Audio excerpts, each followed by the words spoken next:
Good afternoon, everyone. We're going to go ahead and get started. Welcome to this meeting of the Ad Hoc Committee on Comprehensive Job Creation Plan. I'm Paul Krikorian. I'm joined by my colleague, Councilmember Blumenfield, and we're ready to begin. We're going to take item 2 out of order, I think. And Mr. Price is here as well, so we have a quorum. So we're going to go ahead then. You know what? Since we have a quorum, let's just stay in order, and we'll start with item number 1, presentation by the Strategic Workforce Development Task Force and the Department of Personnel. So, Mr. Szabo, Ms. Macy, welcome. And the Honorable Councilmember Goldberg, welcome. Do you prefer council member or assembly member? I go by Jackie.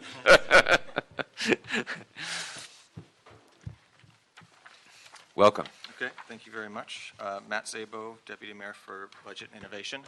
Mr. Chairman, I'll just give you a very brief overview of kind of what we've done, where we are, actions that the Mayor has taken to implement the coalition agreement, in particular the Strategic Workforce Restoration Plan.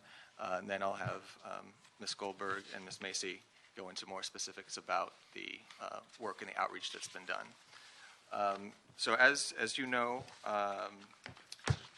the recently approved agreement with the coalition asked for a series of cost-saving measures and achieved a series of cost-saving measures. It achieved 3 years without raises, a new pension tier, lower starting salaries, salary step reform that together will help the city realize $16.8 billion in savings over 30 years. The reason that we insisted on such dramatic savings measures was specifically so that we would be in a better position to hire more employees and restore services in a sustainable way. And as part of that agreement with the Coalition of City Unions, the city committed to a goal of hiring 5,000 civilians between the date of the agreement and the end of the agreement in 17-18.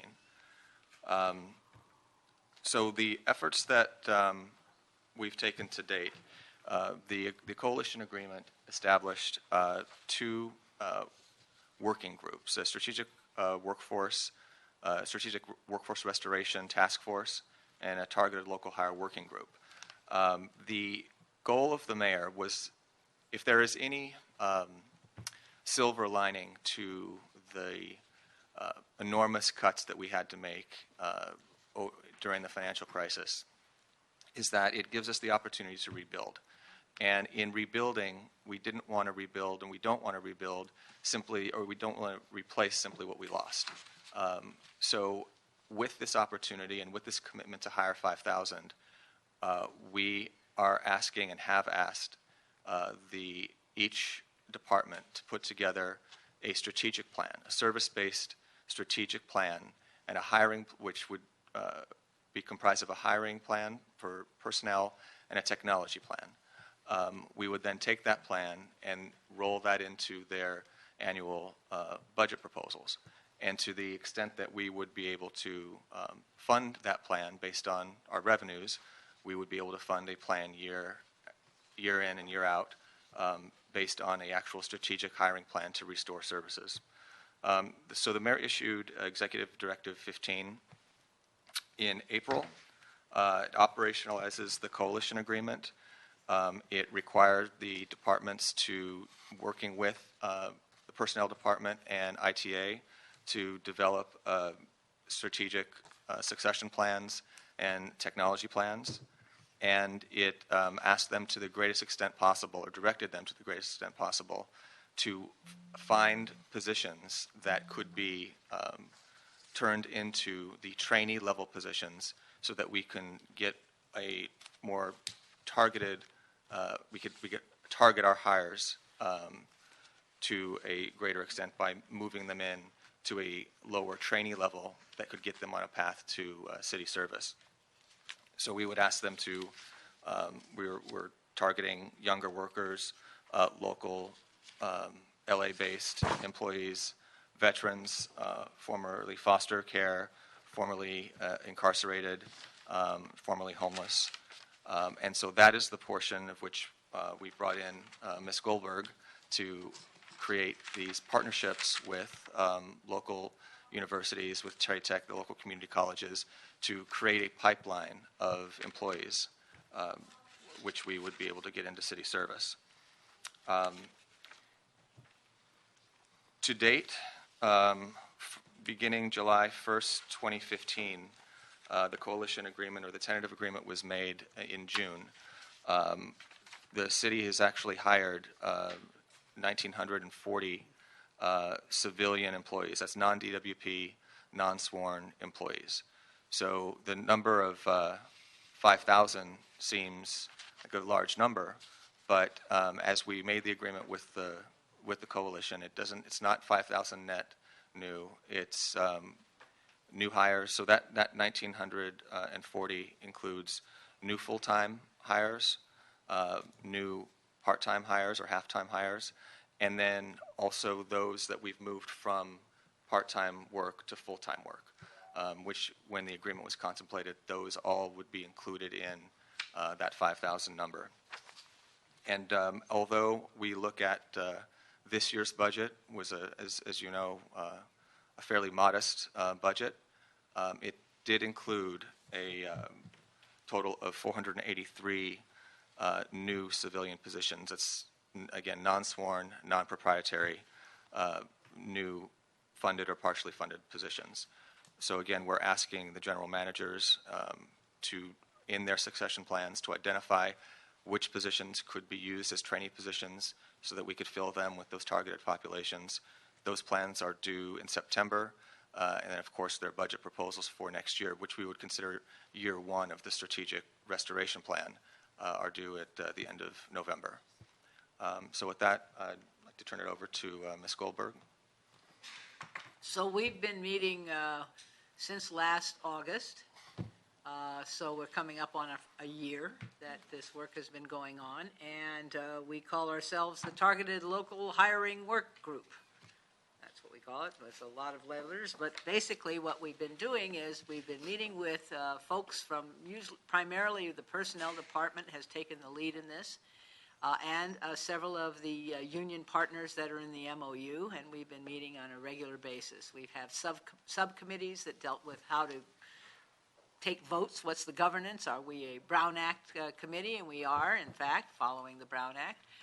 We have subcommittees that deal with how we're going to deal with referring people who are not the typical employee base of the city to jobs. We've decided that we needed pipelines, and we're looking at workforce centers that are up there that are geographically diverse, and we had a suggestion at our last meeting that we look at Hackla and Watts as perhaps an additional one, because the South LA one is pretty far north for folks that live in the southern part of the city.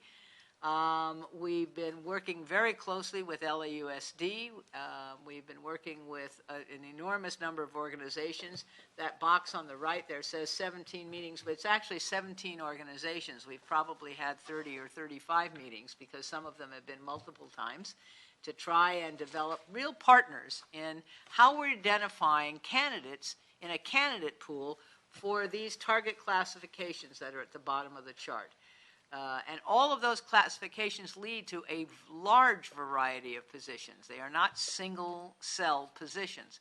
And so our goal is to identify some pilot departments who've had some experience before with this. Maybe they did welfare to work programs in the past, so they've had some experience with candidates that are not the normal civil service candidate. And so we've identified those 6 pilot departments, and we are hopeful to try and get, maybe a couple of hundred people hired in the 16-17 fiscal year and figure out what's the best way, not just to hire them, but to retain them. Because retention is just as important as getting them there. If you have them and you don't have support for the people who are training them, and you don't have support for this person who has perhaps not had a lot of job experiences, or may have been a formerly incarcerated individual, or a veteran who has had his or her share of problems since they've come back, this is a different population, so we're exploring ways to get them into the pipeline, to get them into hiring as trainee positions, and then to figure out ways to support the department's personnel that are training them and to support the candidates so that they become permanent career employees. I think that covers, we'll take questions if you have them, but. Kind of moving on beyond, as Ms. Goldberg is very modest because she's actually chaired the targeted local hire group. She was elected as our chair, and the group's actually met, a sum total of between the subcommittees and the meetings 32 times. And as we said, it is a Brown Act committee. We've really tried to make this as transparent as possible. So we have set up an interim website. We're going to have a permanent website up in which we'll have all the information that will be relevant for folks looking for these local job opportunities. But in the meantime, we do have an interim website. And individuals who are interested in attending our meetings are welcome to sign up to be on our interest list. And behind the scenes, we've also been working to update our job bulletins and again, get all the things done on the personnel side to ready our system to receive individuals. Council has been of great help in this, in that we've already taken the vocational worker job to the council, and they've approved a global exemption for that classification, so that's very helpful to our work. In addition to the targeted local hiring effort, we also are doing a lot of things in terms of succession planning. How are we going to recruit the best employees to our city, and how do we train the employees who are there? Some of you may be aware that we're currently implementing the Cornerstone project, and this has 4 different modules which will help create an integrated experience for our staff on everything from onboarding to learning management, performance management, and succession planning. Learning management will be going live beginning July 1st, and that will replace our current system and move our training content over to the new system. Those of you who at the end of the fiscal year or the end of the calendar year experienced delays in logging in to get your mandated training know that the previous system didn't have the capacity. This has the capacity to support 41,000 licenses. We also are working on what we call career ladders and competencies. And this, again, is an integrated experience for our employees. Is an employee will be able to look and see, here are the promotional opportunities for someone in my field, and this is what I can aspire to within the city. And the competencies are the knowledge, skills, and ability that are required to be able to promote up that ladder. And they can understand what competencies are required, and then they can look at our training catalog to understand what training would be helpful for them to attain these competencies. So again, it's a way for employees to really take a more active approach in managing their career at the city. Mr. Sabo mentioned the succession planning. So far, we've received 8 succession plans from the various departments. And what they've done is they've analyzed the retirement data that Lacers provides to us, which indicates how many of our staff are eligible for retirement by job classification. And so what they've done is they've then done a deep dive into that to determine which jobs more than 50% are eligible to retire. And in that case, they're trying to come up with a plan on how best to replace these workers. We've also been trying to be more innovative in these pipelines coming into the city. Many city departments already use interns, and the interns have proven to be very successful. They have transitioned very well into city civil service jobs. And we also have used vocational workers in the past. GSD, Harbor, and Public Works are good cases in point, and those are actually part of the reason why they were selected to be part of our pilot departments.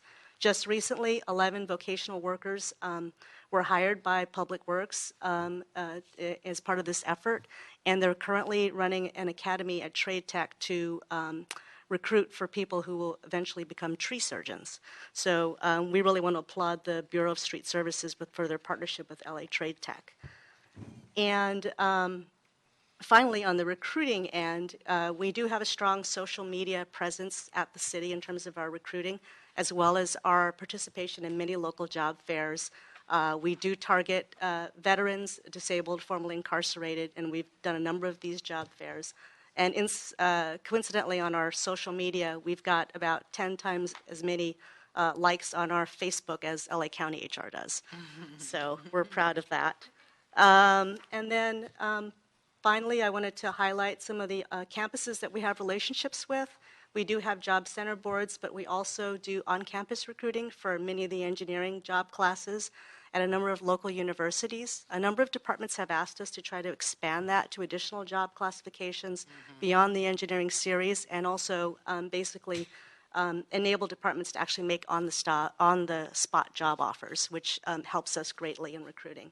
So I think that's it for our presentation. Can you go back about 3 slides to, yeah, stop. So 8 of 34 departments have submitted succession plans, and the deadline is in 9 days. Just couldn't help but notice that. So I hope that there will be a flood in the last 9 days from the departments who haven't yet complied with that. Just wanted to make that observation in first. fairness, it is very hard work. It is labor intensive. Yeah. They do have to meet with all the divisions in the department. And even the submittal of the plan, even some of our departments that have already completed, that doesn't mean the work is done. There's actually going to be follow-up work in terms of looking at the targeted local hire in particular, and also, the implementation is the hard part. So even though we want to congratulate the 8 who have done it and push along the ones who haven't, it's still it's a living document. So there's a lot of work yet to be done. Yeah. Thank you. I got to say, this is one of the things I've been most excited about in our budget recovery, because, as you pointed out at the outset, Mr. Zabel, getting out of the hole that we were in was, first of all, about keeping the city from going over the cliff. But right there with that priority was beginning to restore the services that have been so badly cut back for all of our constituents. And you hit it on the head when you said that, in a sense, the crisis created an opportunity for us to rethink the way we deliver services, and this is exactly that. And to rethink how we hire people who are in neighborhoods that have traditionally not found employment with the city of Los Angeles. Exactly, and to be able to take people who have, been not only been left out, but have, in many respects, been a part of larger challenges that the city has to face. We really are able to address both of those issues at the same time with this, and I'm really excited about where we are with this. But one of the things I've struggled to understand, and maybe we aren't there yet at really sussing this out, but how does the hiring process for our targeted workforce differ from what we currently have through the whole civil service process, and especially from the perspective of the applicant? If I'm a person who's just been released from incarceration and I want to go to work for the city, what's the process, and how does that differ under this program than it would from other programs? Well, normally you would say go take a civil service exam.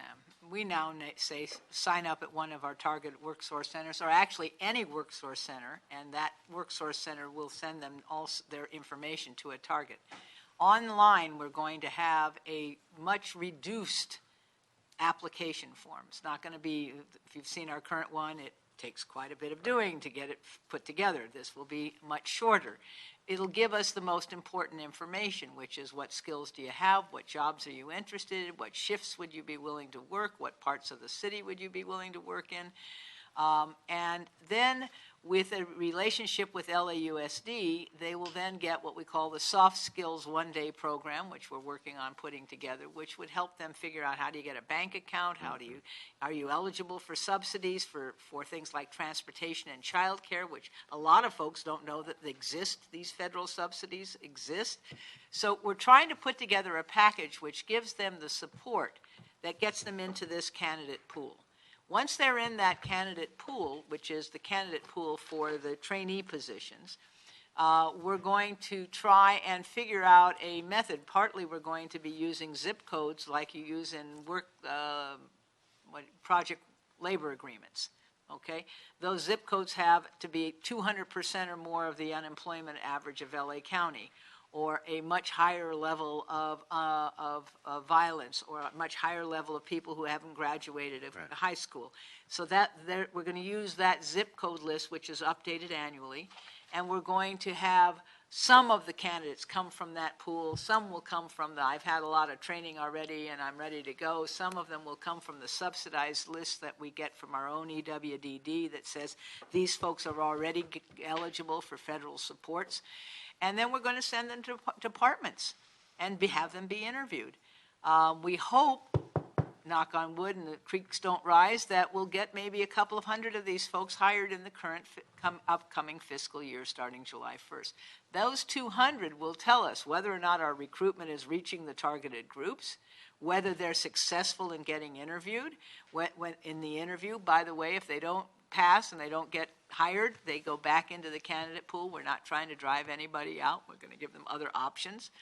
We're going to continue to help them find ways to get some supportive services in terms of training and so forth, but it's not required. Right now, you have to come to the city with skills to get hired. Mm-hmm. We're saying to you, no. What you have to do is to be eligible to work in the city of Los Angeles, be interested in a career in the city of Los Angeles, and willing to learn a job that will get you on a path to a career with the city. That's a very different path. Right now, we're saying that a certain portion of the new hires do not have to be people already trained to do the work, that we will do it on the job. And that came from a lot of different sources, but one was Welfare to Work. And we learned a lot from that program, a lot from that program. The unions were very instrumental in doing a tremendous evaluation of it that has given us what didn't work and what did work. And one of the things we've identified is that you have to have support for the person who's actually training the person. And you have to have support for the trainee. And when you provide those supports, they not only learn the new job, but they can keep the new job. And then if they want to promote after 6 months in probation, after 6 months of training rather, and 6 months in probation, they will be placed in the bottom step of a civil service classification that they've earned. In the meantime, they're getting paid and they're getting benefits, which keeps them employed, which gives them hope, which gives them the feeling that there's a life after unemployment or after the military or after being incarcerated. And that, we hope, will change the workforce by having a broader spectrum of people who live in the city of Los Angeles eligible to have careers in the city of Los Angeles. Terrific. Members? Mr. Price? Thank you. Well, first of all, thanks for your commitment and involvement. Appreciate the mayor's leadership on this issue. And you're right, the whole notion of just opening up opportunities for a broader workforce. It happens to be local, but broader. And so I think we got to be doing all we can to do more of that.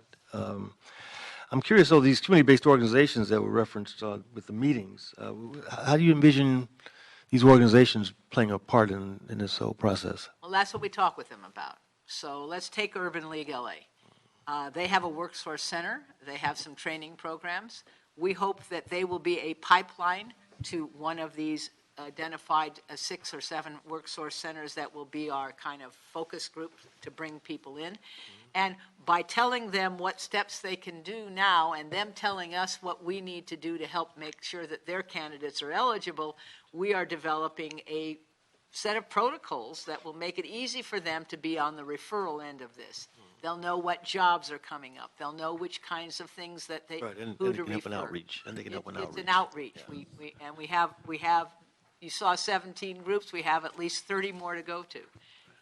And by the way, any of your offices that have particular community-based organizations that you want to make sure that we be in contact with, please let the personnel department group that's sitting right there in that row there, and we will make appointments with them. We go to them. They don't have to come to us. We go wherever they are. We sit down with them. We spend an hour talking about what we're trying to do. How do you see your organization being involved? And we ask them another question. Are there groups we don't know about that you work with that we ought to be seeing? Because this outreach is intended to be very, very wide and very deep. And it is to get that pipeline into a new candidate pool that gives people a chance that they wouldn't have had otherwise. Mr. Bloomfield. Yeah. I was intrigued by the support for both the employee and for the trainers. If you could talk a little bit about what that's going to look like and how much funding that requires and how that works. Well, I'm going to let my colleague here talk about the part that has to do with the city people who are doing the training. But what we anticipate is something that actually DWP has done. When I was on the council, I had a couple of the DWP high school kids that they recruited from folks who were either in gangs or about to be in gangs. And they, on Fridays, took them back on paid time for 2 hours with them every week for about the first 4 or 5 months they were in your office. And that gave them, a support group, but it also gave them a place to say, gee, I couldn't understand my supervisor and I didn't know how to ask the questions I needed to ask. What should I do? Or I was late 3 times and I couldn't help it, but they're really on my case. What can I do to kind of figure out how to not be late? They got support. They got the kind of support they needed. And we're looking, we haven't made a decision yet. We're looking at using their trainee time, on-the-job time, perhaps on Fridays, that first month or 2 or 3, to have them have an opportunity to have a cohort experience of people that support each other, that call each other up and say, boy, I had a hard day, how are you doing? And that also gets them help from people in the city who become able to support their learning how to navigate a system they haven't worked in before. And on the city side, the council did approve 10 positions to support this effort of the strategic workforce restoration. 3 of them who work full-time are here: Vince Cordero, Cynthia Ramirez, and Esther Chang. We did dedicate a position specifically on training, and the idea is that the supervisors who may not be accustomed to dealing with some of these populations or vocational workers that are working in lieu of other classifications need some assistance in how to help guide the employees, because we're investing in these employees not just as a means of just getting them into the door at the city, but there's a potential 30-year career here at the city. And eventually they're going to want to promote, and they're going to, while they don't need to take a test to get into this entry level, in order to promote, there will be need to do tests. And so we want to make sure that they're adequately prepared. And so a great deal of effort is really focused on exactly this training component for that reason. And let me say to you, because I say it everywhere I go, the personnel department has been absolutely outstanding. I mean, absolutely outstanding. They have taken this on with such dedication and commitment. It's unbelievable, because they have all the other stuff that they're supposed to be doing and doing this, and it has been a real pleasure to work with them.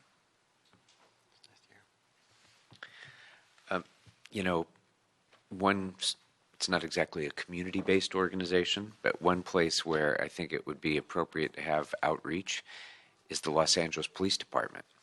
And our senior leads sometimes, unfortunately, are the closest thing that a lot of people in our communities have to social workers. And they're people who identify folks with needs in our neighborhoods and try to get them into the programs that they need to. So senior leads and other police advisory boards and so on might be a place to go, as well as the probation department of the county, of course, for the formerly incarcerated. So just at least to let them know that we have this program now that's getting going, and where there are suitable candidates to be able to get them in the pipeline, I think would be it would be where the need actually is. Put them both down. Thank you all, Mr. Sabo, Ms. Goldberg, Ms. Mazie, and of course the mayor. This is an exceptional program. All of our labor partners who insisted upon this goal as part of the collective bargaining agreements that we entered into, and then the way it's being implemented is it's really going to be game-changing, I think, for the city's workforce. And so thank you all for making that happen. Thank you. And I guess we'll just be noting and filing the report, and maybe we'll have you back again before the work of this committee is done. All right, that brings up item number 2. This is a continued report on relative to a review of the local business preference program with recommendations for changes. The last time, good afternoon. Good afternoon. The last time we were here, we had a limited scope of data from which we could do this analysis, because so many of our departments had not responded to our requests, your requests, my requests, to try to get the updated information. So where do we stand now after that last report that you were kind enough to give to this committee? Okay. Good afternoon. Gabriel Salazar with the Office of the Chief Legislative Analyst. So yes, Mr. Chair, like you mentioned, at the last meeting, you requested that our office work with BCA and your office to compile and obtain additional information from the departments that weren't responsive. So the first time around, in that February report, we mentioned that 27 of the 37 city departments were responsive. So we went out and, like I said, working with your office and BCA, reached out to the rest of the departments, and now we have information from 33 departments. The reason that we don't have information from 4 departments is because we excluded information from the Department of Water and Power because they provided incomplete information. And again, that's one of those issues because we haven't had consistent record keeping. Like we mentioned before, this was the first time around that departments were asked to compile this information. So they provided some information, but it was incomplete, so we couldn't use it in our report. At the same time, the Housing Authority of the City of Los Angeles is exempt from the program because they follow federal guidelines for procurement and are prohibited from using geographic preferences. So that's why they're also prohibited from, or they're exempt from participating. And then 2 more: the Los Angeles City Employees Retirement System and the Fire and Police Pension System are exempt because, according to the Local Business Preference Ordinance, awarding authorities are considered state departments, boards, commissions, and those awarding authorities that have their own funds or control their own funds are exempt from the program, and that's why they were also not required to provide information. Okay. And that's why, like I said, we have information from 33 departments. So thank you so much, again, for making that request. We have more information today, and what I'll do is I'll provide the new information year by year, fiscal year, if that's fine with you, and then provide a summary or highlights of what those numbers mean at the end. So for fiscal year, the program commenced in fiscal year 2011-2012. In that first year, the city awarded 1,309 contracts in the amount of approximately $575 million. Of those 1,309 contracts, 272 were awarded to local business enterprises, and that's 21%. The award amount of the 272 contracts is approximately $92 million. And then in that first year, there were no contracts that were awarded as a result of the preference. And then in fiscal year 2. So just so we understand what you mean by that. So 21% of those contracts went to local businesses, but those local businesses would have benefited would have received that contract regardless of the local business preference. Exactly. Okay. And then in year 2, the city awarded 868 contracts, which amounted to approximately $1.7 billion. Of those 868 contracts, 185 were awarded to local business enterprises. Again, that it was 21%. The award amount for the 185 contracts was approximately $308 million. I'm sorry, $1 billion.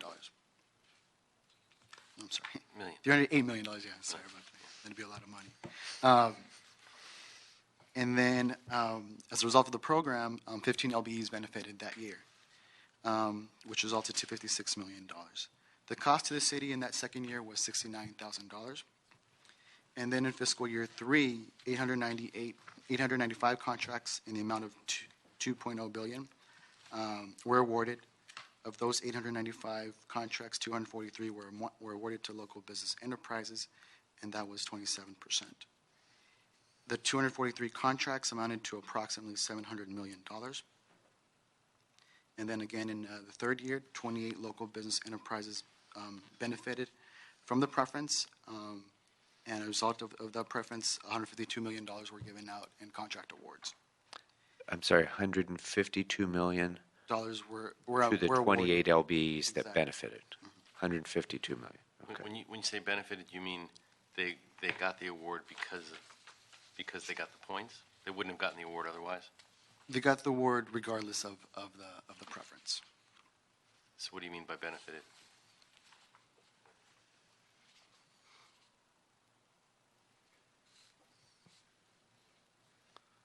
Yes, I'm sorry. Yeah, it's 28 were awarded contracts due to the preference as a result of the program. Got it. Yes. Sorry. So Went over a lot of I'm just numbers. equating benefit with Yeah. actually, No problems. got it. And then in the last year. And sorry, for year 3 then, what was the cost in terms of, what was the cost impact of it? The cost impact for fiscal year 3 for the third year was $516,000. $500,000. Yeah. $500,000 for $152 million in local spending. Exactly. Okay. And then in year 4, 918 contracts were awarded in the amount of $1.9 billion. Of those 918 contracts, 209 were awarded to local business enterprises, which amounted to 23%. The amount for the 209 contracts that were awarded to was approximately $196 million.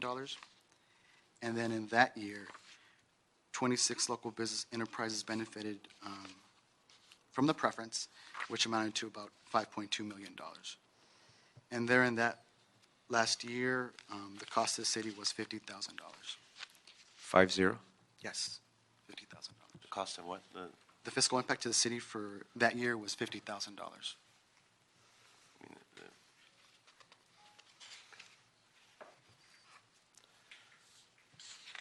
So now I'm going to provide a summary or the highlights of the 4 years to get an overview of those numbers. So over the course of the 4 fiscal years from 2011, 2012 to 2014, 2015, the percentage of the number of contracts awarded to local business enterprises ranged from 21% to 27%, and the value in those awards was $1.3 billion. And then the average participation of local business enterprises on contracts for the 4-year period was 23%. And then, another fact is 69 local business enterprises benefited from the program, which resulted in $212 million in city contracts. Lastly, the fiscal impact as a result of the program is approximately $635,000. Okay, so bottom line for the 4 years is that at a cost of $635,000 in additional expense to the city, that generated $212 million in local spending that otherwise would have gone to contractors outside of the city of Los Angeles. Yes, sir. Fantastic. That's a pretty good ROI.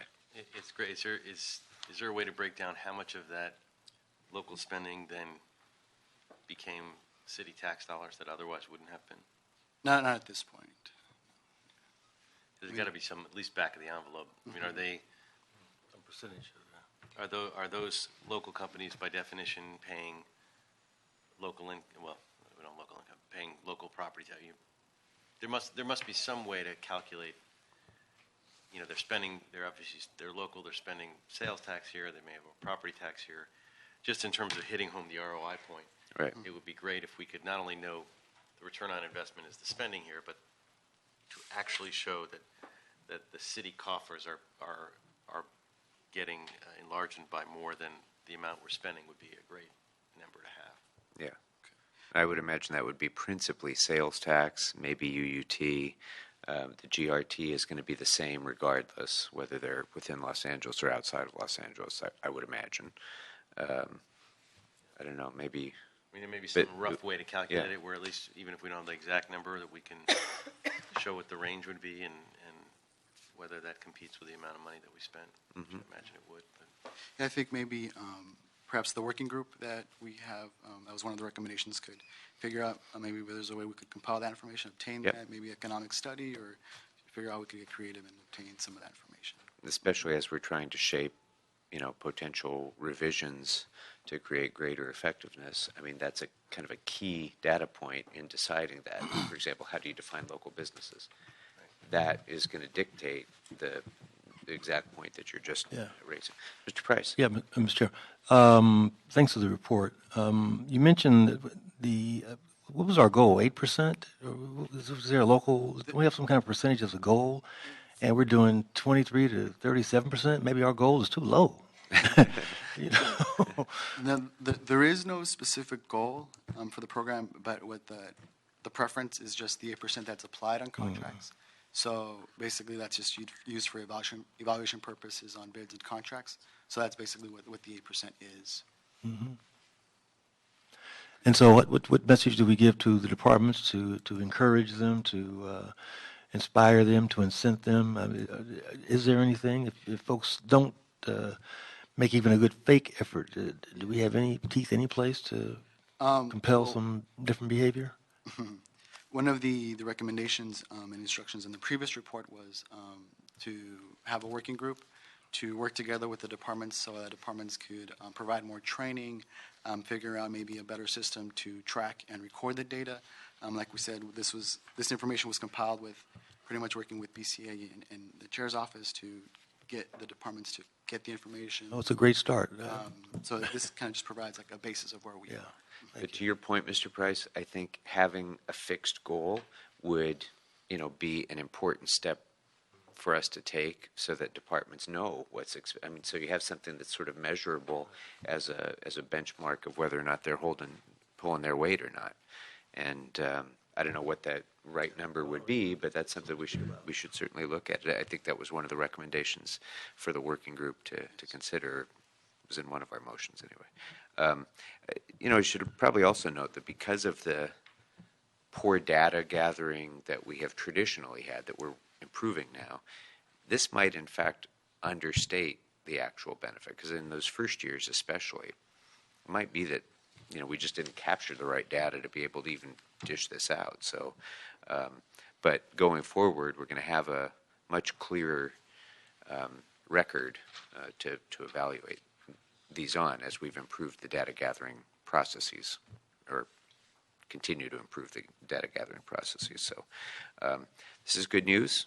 I'm glad we now have a complete report with all departments, and it's much better news than when we only had a handful of the departments reporting. So thank you very much. Thank you. Any other questions, members? All right.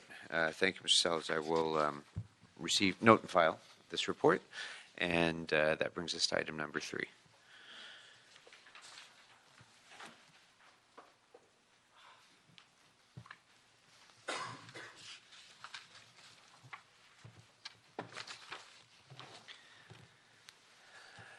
Good afternoon.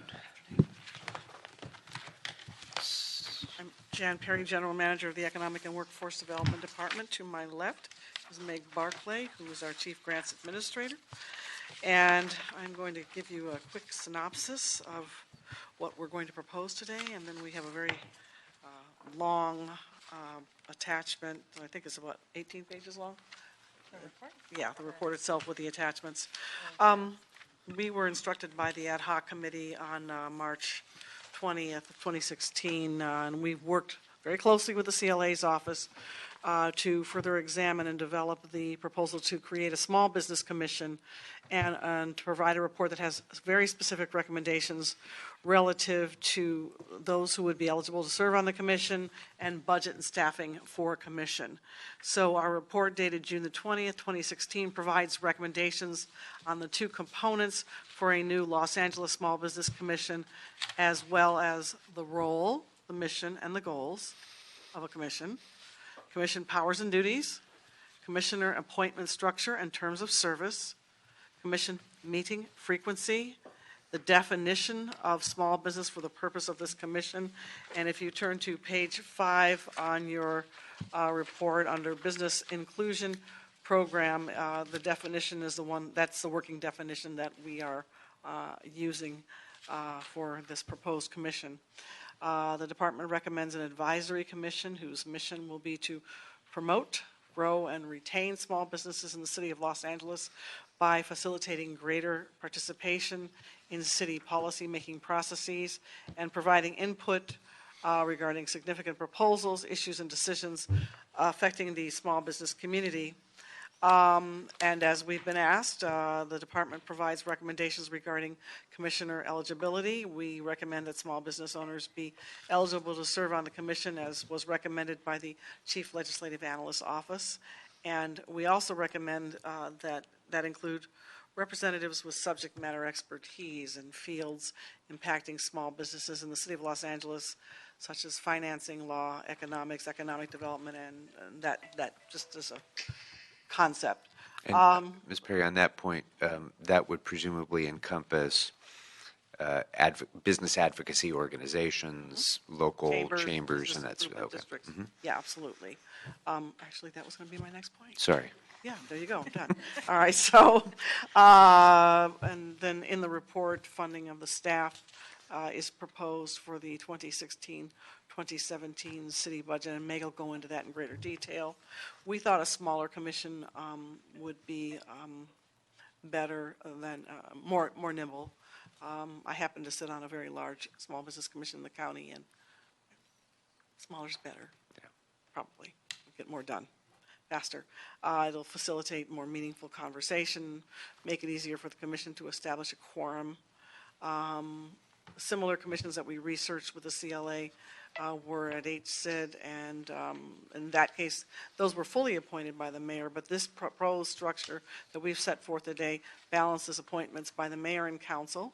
EWD recommends a commission comprised of 7 members, 3 including the chair appointed by the mayor, 2 of which must be subject matter experts, 2 members appointed by the council president, 1 member by the chair of economic development, and 1 member appointed by the chair of budget and finance. In order to ensure focus and effectiveness, we recommend that the mayor and council assign a work plan at the beginning of each year, and that commission report no less than once per year on the status of the work plan and provide any findings or recommendations.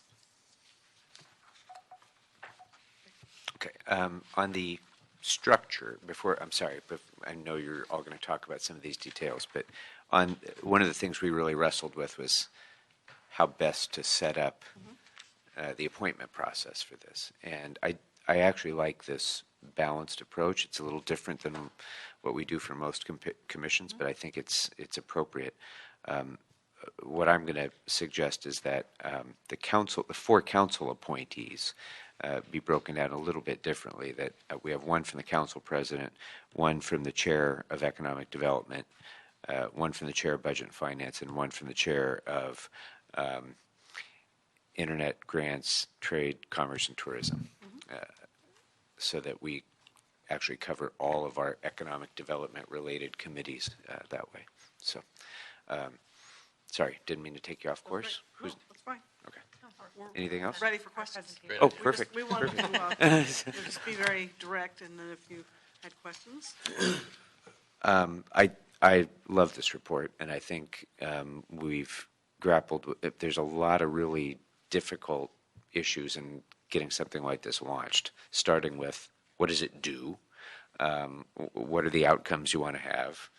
Who's going to sit on it?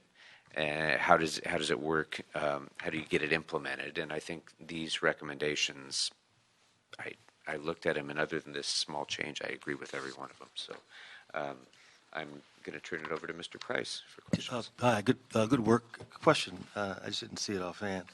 What's the term? Is there a term limit of 2 years? And can be reappointed? The appointing person wants to reappoint their appointee, they can do that. No term limits. It can be lifetime, if you want. If you dare. But otherwise, good job. I think it's a great start. I mean, I think any forum we can provide, it's going to provide businesses a chance to have some input, and makes sense. Yeah. Now, does the county have terms? Yeah, they do. Or is it at the pleasure of the appointing? Well, the supervisors appoint, and they do have terms, and they can reappoint if they like. There are some people on this commission who've been on there for a very, very long time. Yeah. But I think especially if we want to get small business representatives themselves, business owners and so on to participate, unless you give them, from point A to point B, you're going to serve, they're going to be unwilling to serve because nobody's going to want to sign a blank check of time commitment unless it's a short bite. Mr. Bloomfield? Well, in terms of the membership, I guess we may cover this by having the appointments, but we want to make sure that we have the greatest diversity on there. Women-owned businesses. Is there any way to, or suggestions of how to sort of bake that into it, or is that really just a function of the appointing authorities? Well, I mean, you could look at it one of two ways. We can obviously kind of track that informally, and then the appointing authorities can be, because we can't engage in quotas or anything like that. Right. So- Well, we can, but we could say there needs to be diversity and a minimum of Yeah, a small business, at least one woman-owned small business, or I any know number. that's not in the working definition that we're using, but we could find some definition that has inclusive language in it and include that in the mission. I don't know if we could legally have set-asides, but like we do with other commissions, we report it. Yeah, The difference with this one, though, is that the mayor assumes full responsibility for balance with most commissions because he or she appoints all of them. Here we have divided authority. That's going to be a little bit harder to, hold anybody accountable but we for can that. track it.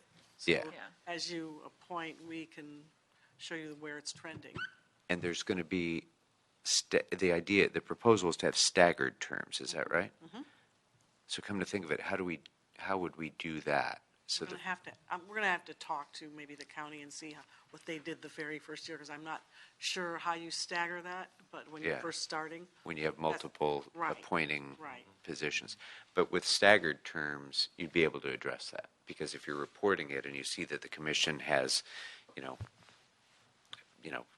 lacks diversity, let's just say, then when you go to your next round of appointments, you can, everybody will be motivated to be more conscious of it. That's exactly right. So, okay. Any other questions? In terms of and what they actually look at, how are we guiding that? I mean, if we wanted them to look at how the gross receipts tax affects small businesses versus large businesses. Well, you'll have to work with us to develop the work plan, which obviously we'll develop on an annual basis and hopefully have quarterly meetings if that's what we ultimately agree to. And we can give you some sampling of what some other commissions are doing on the county commission. We're working on procurement, reciprocity, and greater access to capital for small businesses, and that may be something in which you're interested, but then it may not be. You never know. Right. Yeah. So we'll give you choices, and then you can make some decisions on where you want to lead, how you want to start. Great. And you may want to dovetail into what everybody else is doing, because then with reciprocity and universal certification, they're coming this way anyway. So at some point, we're going to have to deal with it. Great. All right. Well, if there's no other questions, thank you all very much. Without objection, we will approve the establishment of the Los Angeles Small Business Commission along the lines identified in the report, with the one revision that I made on the appointment, the appointers. And I'd also like to instruct the general manager of EDD or her designee to provide staffing support to the LA SBC, including the release of agendas and the other meeting support, analysis, and presentation of data and other efforts as needed. That would be the recommendation of the committee to the council. And if there's no objection, that will be the action of the committee. Do we have any cards on any of these items? Any general public comment? In that case, there being no other items before the committee, we're adjourned. Thank you all very much.